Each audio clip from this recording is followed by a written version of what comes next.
কৃষ্ণনগরের হলধর সিংহ মস্ত বড় জমিদার।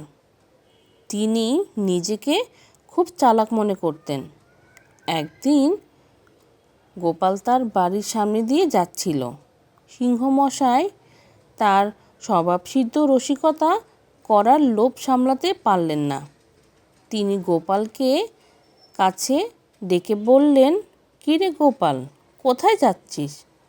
আচ্ছা, তোমার নামই গোপাল না? কোথাও গরু চড়াতে বলে তোমার ওই নাম রাখা হয়েছে নাকি?" সিংহমশাই সম্বন্ধে গোপাল অনেক কথা শুনেছে। সিংহমশাইকে একটু শিক্ষা দেওয়ার লোভ গোপাল আর সামলাতে পারল না। সে ওই কথা শোনার পরই অজ্ঞানের ভান হয়ে সেখানেই পড়ে গেল।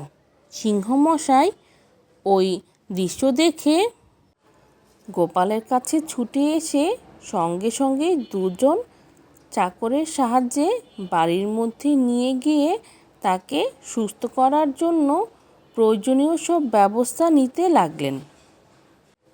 অল্প কিছুক্ষণের মধ্যেই চোখ খুলল গোপাল।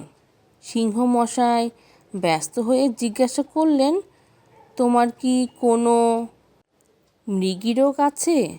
এমন কি মাঝে মধ্যে হয় নাকি?" গোপাল দীর্ঘশ্বাস ছেড়ে বলল, "আজ্ঞে, তেমন কোনো রোগ এই অধমের নেই।"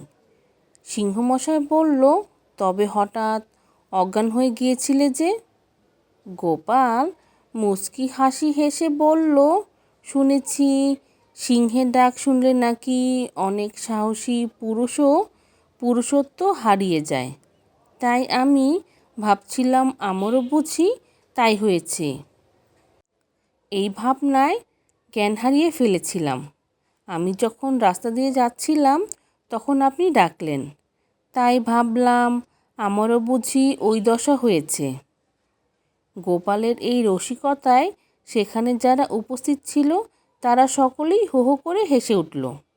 সিংহমশাই বুঝলেন রসিকতায় তিনি গোপালের কাছে একেবারেই ছোট মানুষ। তার অহংকার চূর্ণ হলো।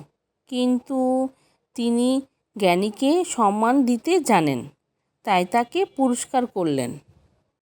গোপাল মহারাজ কৃষ্ণচন্দ্রের কাছে এসে সব ঘটনা বললেন। সকলেই খুব খুশি হয়ে গোপালকে বাহবা দিয়ে বললেন, জমিদার হলধর সিংহকে এভাবে জব্দ করার জন্য মহারাজও খুব সন্তুষ্ট হয়ে গোপালকে আবারও পুরস্কার করলেন।